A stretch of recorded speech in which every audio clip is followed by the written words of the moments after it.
مکہ مکرمہ میں نمازوں کا ثواب مردوں کو تو چاہیے کہ باجماعت مسجد میں پہنچ کے نماز ادا کریں، تکبیر اولیٰ کے ساتھ نماز ادا کریں اور اس کا اہتمام رکھیں۔ عورتوں کے لیے کیا معاملہ؟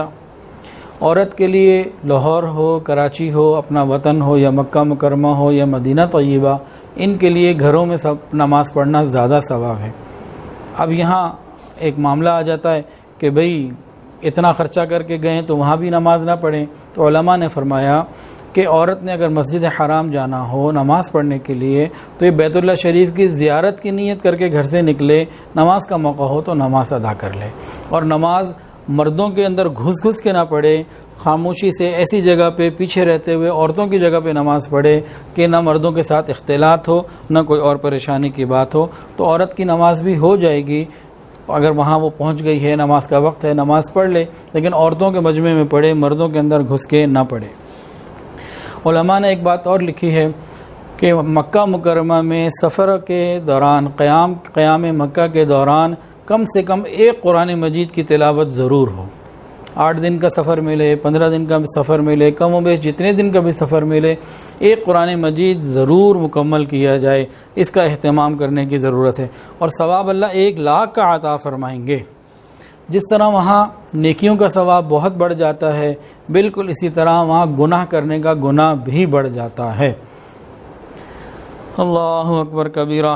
حضرت مجاہد رحمۃ اللہ علیہ نے یہ بات فرمائی، اور حضرت عمر فاروق رضی اللہ عنہ فرماتے ہیں کہ میں مکہ مکرمہ میں مجھ سے ایک گناہ ہو، اس سے کہیں بہتر ہے کہ ایک اور مقام کا نام لیا کہ وہاں 70 گناہ میں کر لوں، یعنی حدود حرم کے باہر 70 گناہ وہ تھوڑے ہیں، اور حرم مکہ کے اندر ایک گناہ اس سے بھی بڑا ہے۔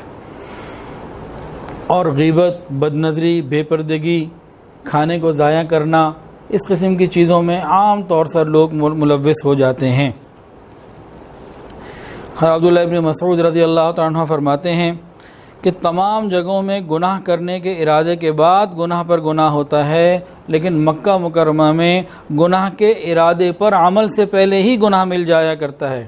اور دلیل کے طور پر یہ آیت پیش کی، وَمَن يُرِدْ فِيهِ بِإِلْحَادٍ بِظُلْمٍ نُذِقْهُ مِنْ عَذَابٍ أَلِيمٍ۔ انسان اپنے وطن میں ہے، گناہ کا ارادہ ہوا، لیکن گناہ لکھنے والے نے گناہ نہیں لکھا جب تک عمل نہ کر لے۔ لیکن حرم مکہ ایک ایسی جگہ ہے، وہاں نیت کی، گناہ کی، ارادہ کیا، اس پہ بھی فوراً پکڑ ہو جاتی ہے۔ اس کا بہت اہتمام کرنے کی ضرورت۔ اللہ تعالی ہماری حفاظت فرمائے۔